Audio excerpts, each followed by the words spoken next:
বন্ধুরা, আমার ছাদ বাগানে মিষ্টি কুমড়ার গাছ হয়েছে।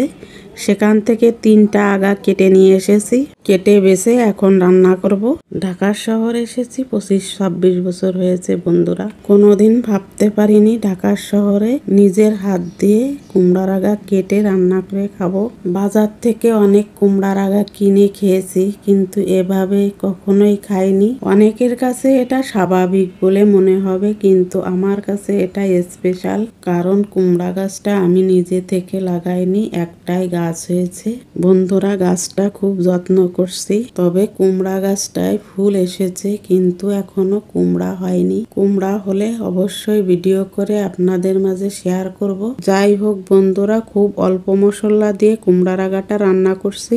প্রথমে ফ্রাই প্যানটাই গরম করে তাতে দিয়ে দিয়েছি সরিষার তেল।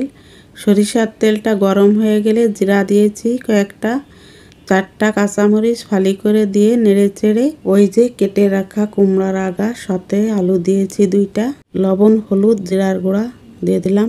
নেড়ে চেড়ে হালকা একটু ভাজি করে ভাতের মাঠ দিয়ে দিলাম পরিমাণ অনুযায়ী। তরকারিটায় আমি জল ইউজ করছি না, ভাতের মাঠ দিয়ে রান্না করছি। বাইন মাছ দিয়ে তরকারিটা রান্না করছি। ভালো করে জাল করে নামিয়ে নিলাম। এই যে ফাইনাল লুক, কেমন দেখতে হয়েছে জানাবেন। আজকের মতো আসছি, টাটা বাই বাই।